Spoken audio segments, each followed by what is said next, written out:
para hindi ka masyadong masaktan, tanggapin mo na yung katotohanan na maaring hindi na nga makalabas ng buhay ang dating Pangulo ng Republika ng Pilipinas. Sabi po ng Vice Presidente, may pahayag po siya kahapon sa isang interview.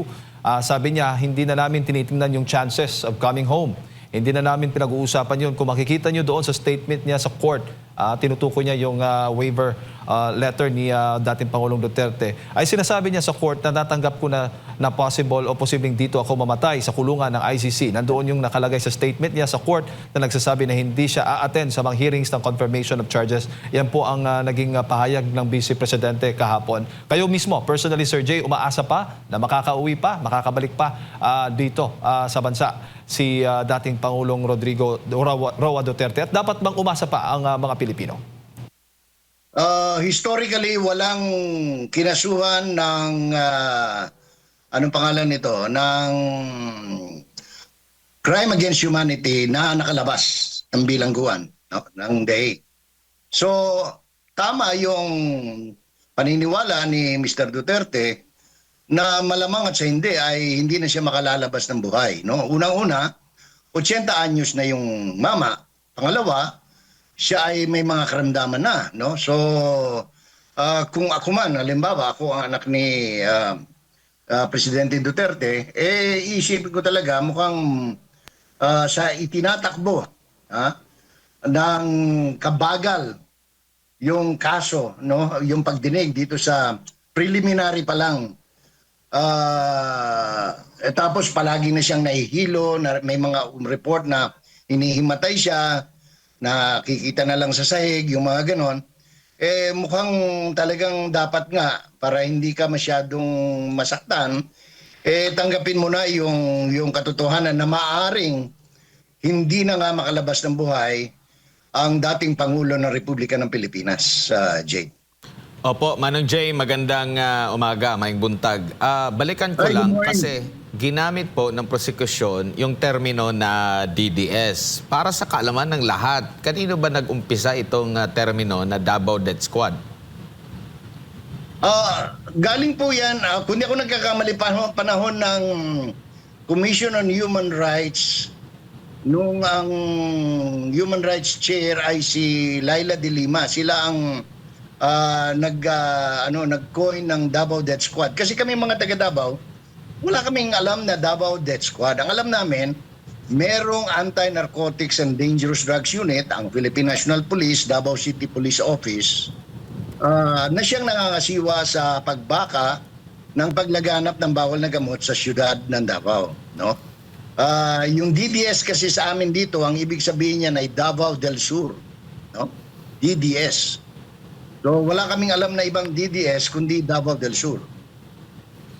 Opo, at marami ding nagbabanggit kasi during sa mga naganap dyan sa Davao City, media lang naman yung nag-formulate nitong salitang DDS. Correct. Actually, ang Manila media yan eh.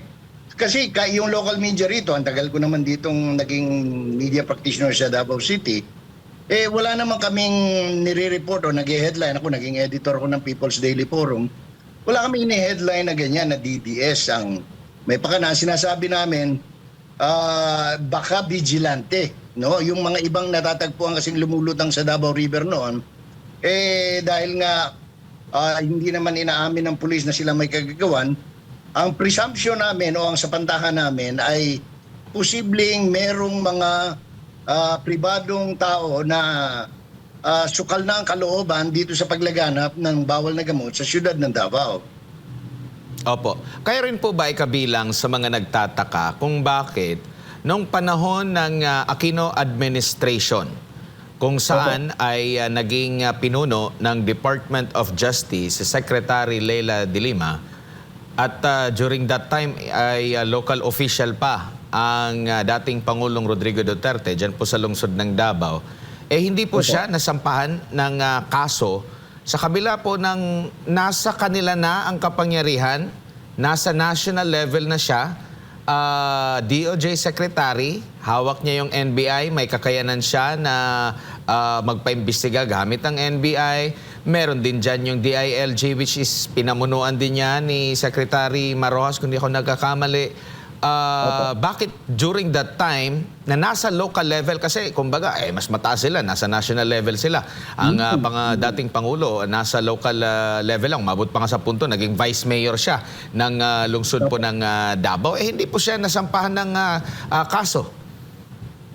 Yun nga po kasi kung tutuusin, kung talagang merong extrajudicial killing, dapat po matagal nang nasampahan ng kaso. Kasi nga hawak nila ang poder, no? Lalo na si Laila de Lima na parang paggising niya sa umaga talagang ang pagmumukha ni Mayor Duterte noon ang kanyang laman ng kanyang paggising, ano? Dapat tsaka magaling siyang abogado. Unless of course ang sa tingin nila noon wala talaga silang maikakaso. Kasi puro kwento lang puro kwento na merong nilibing dito, may sinalvage doon. Pero walang walang matibay na katibayan that will stand in court. No, it is not because they're afraid of si Digong, mayor lang ng Davao City yan, maliit na bayan sa Mindanao. Pwede nilang gawa ng paraan dyan sa Maynila. Pero wala silang naisang pangkaso kasi nga sa kwento nga ng mga abogadong brad ko sa fraternity at mga sorority, judges, walang certainty of conviction kung magpapasaman. So, lalabas na nakakahiya ka bilang abogado kung magsasampa ka ng kaso na hindi naman titindig sa korte, no?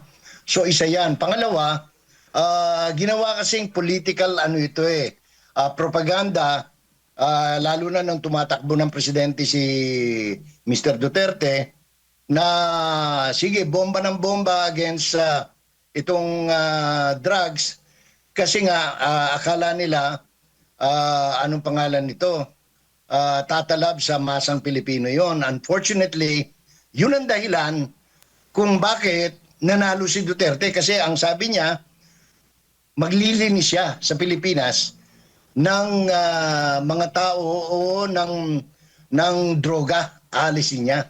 Kasi yun ang centerpiece ang nangyari dyan, Admar. Nung maging mayor siya noong 1988, ang sinabi niya, lilinisin niya ang syudad sa mga kriminalidad, no? Lalong-lalo na yung drugs, no?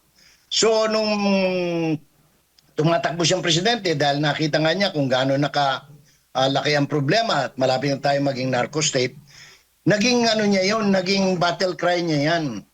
Kaya walang bago doon sa pag-upo niya, ay talagang kumbaga ginawa niya on a macro level, no? Yung campaign against drugs in the entire country. And true enough, kadami-dami. Walang ako, dito na lang sa aming maliit na bayan, walang tao na hindi natuwa doon sa war on drugs, sa totoo lang. Ang hindi lang talaga natuwa noon, yung mga kalaban niya sa politika, because they are using itong EJK na ito as a political propaganda tool against Mr. Duterte. Opo, naging laman din doon sa confirmation of charges hearing sa ICC, lalo na nung day one, Manong J, yung issue na palyado yung ating justice system sa ating bansa, pero nakatutok lang sa sinasabing ginawa ni former President Rodrigo Duterte. The rest okay naman daw. Sa tingin nyo, katanggap-tanggap ito? And wala bang mga matataas na opisyal na nasampan talaga ng kaso na dito dininig sa ating bansa after nilang mamuno na talagang dapat iasa sa ICC ang isyong ito? Maraming nakasuhan nung war on drugs, no? Kaya nga imposible, kaya mismo ang presidente natin kasalukuyan at maging yung dating DOJ secretary, ang sinasabi noon, no? Very on many occasions na in-interview sila, na hindi pwedeng makialam ang ICC sapagkat we have a working justice system in the Philippines na marami katunayan.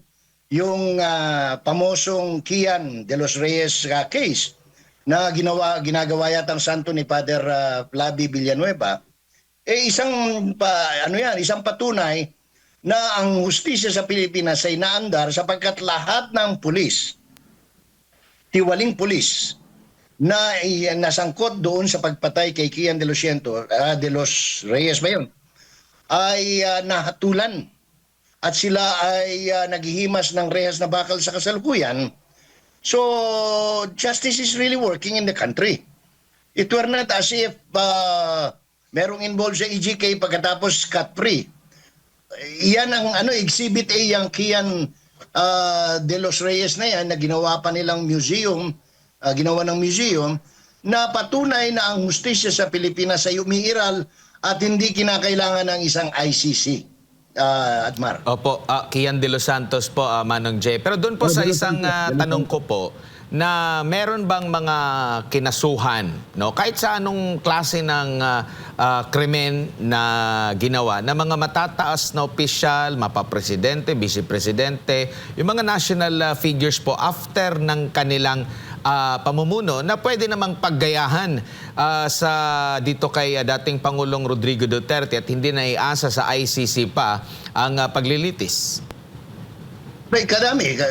Lahat na kinasuhan. Ang pinaka-specific dyan na kinasuhan at nabilanggo ay si former President Joseph Estrada, na talagang former president who was charged in a court, in the Philippine court, and was convicted for the crime na sinampalaban sa kanya. So, ano ba bang ibang patunay ang kailangan natin sa mundo na ang ating sistema ng hustisya ay gumiiral ng maayos dito sa Pilipinas? Maraming kinasuhan. Nandiyan si Bong Revilla, isang senador, si what's his name, Jingoy GMA. Estrada, si GMA, former President Gloria Macapagal Arroyo. Nandiyan yung former Assistant Secretary, Undersecretary ng Agriculture, si Lozano. Ang daming kinasuhan na anong pangalan ito? Tapos kung sasabihin mo naman corruption, ang example numero 1 si Janet Napoles, hanggang ngayon ay nasa bilibid ng mga kababaihan, no? Facing anong tawag nito, court decisions of 100 of years yata, no? So walang dahilan. Wala talagang dahilan. At mismong nakakatuwa nga ito, Admar, kasi mismong yung lawyer from the Philippines na nandyan sa ICC ang umaamin na merong kasi ginamit pa niya yung video ni former DOJ Secretary at saka ng presidente si BBM na talagang hindi pwede dahil may umiiral na hustisya sa Pilipinas. Kaya nga natatawa ako habang nanonood at nakikinig sapagkat parang binibigyan mo ng bala yung depensa para manalo sa kanilang kaso, no? Pero sa tagal na po na nangyari itong mga akusasyon na nila, di ba una na nilang nabanggit, lumilitaw nga ulit dito sa social media yung video ng paninindigan ng Pangulong Marcos Jr. na hindi siya makikipag-ugnayan sa ICC, wala na tayo sa jurisdiction nila, hindi kikilalanin yung warrant of arrest, maging ang Justice Secretary noong unang bahagi ng termino ng kasalukuyang administrasyon, meron pang pagbabanta na aarestuhin, hindi kinikilala. Bakit wala tayong narinig na during that time sinabi nilang ay may failure of justice system, pero dito kay Pangulong Rodrigo Duterte? Tama yun. Kasi hindi lang pwedeng gamitin argument nga dito sa confirmation hearing, kasi yun nga, ginamit pa pagkatapos in-splice pa yung speech ni former President Duterte, kaya napilitan yung depensa na mag-rebut at binasa niya ng buo at pati yung highlighted na hindi sinama doon sa presentation ng panig ng taga-usig. Kaya sabi ko nga, kung wala lang extra, paano ba sasabihin yun? Walang extra push, whether in kind or in cash, dito sa mga taga-ICC, palagay ko any lawyer in his right mind would agree with me na kailangan palayain na si Duterte sa lalong madaling panahon from his incarceration before a criminal court that has no jurisdiction over the subject.